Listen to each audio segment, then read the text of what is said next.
Hello दोस्तों, नमस्कार। मैं आप लोगों को एक बहुत ही प्यारा सा देवी सोहर गीत सुनाने जा रही हूँ। आप लोगों को वीडियो अच्छा लगे तो वीडियो को लाइक करें, शेयर करें और चैनल पे नए हैं तो चैनल को सब्सक्राइब करें।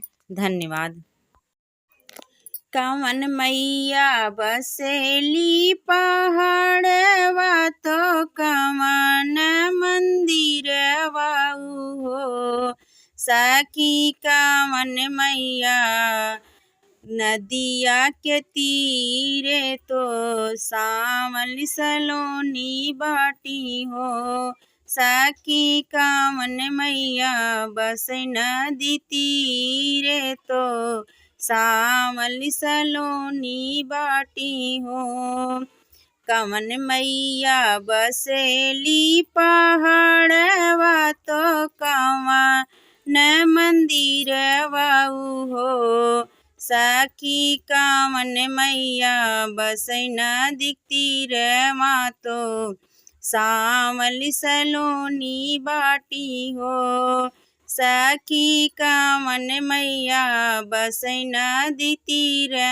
मातो सावल सलोनी बाटी हो दुर्गा मैया बसेली पहाड़वा तो काली माई मंदिरवा में हो दुर्गा मैया बसेली पहाड़वा तो काली माई मंदिरवा हो सखी शीतल मैया बसैना दिखती रवा तो सावल सलोनी बाटी हो सखी शीतल मैया बसैना दिखती रवा तो सावल सलोनी बाटी हो कवन मैया गोरही बाटी तो कवन मैया काली बाटी हो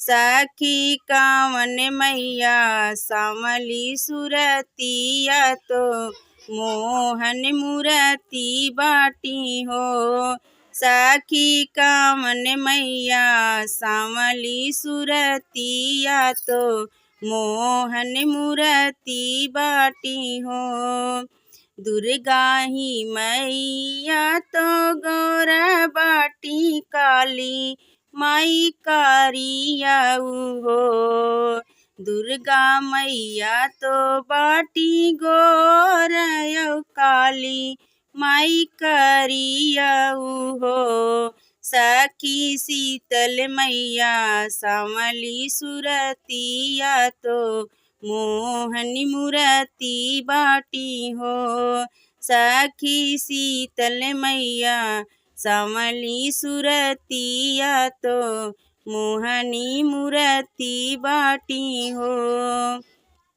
कावन मैया लिहली तलवार तो कावन मैया खप्पर हो कावन मैया लेहली तलवार तो कावन मैया खप्पर हो सखी कावन मैया लेली जोड़ा नारियल तो सावली सलोनी बाटी हो सखी कावन मैया लेली जोड़ा नारियल तो सावली सलोनी बाटी हो दुर्गा मैया लेहली तलवार तो काली माई खप्पर हो दुर्गा मैया लेहली तलवार तो काली माई खप्पर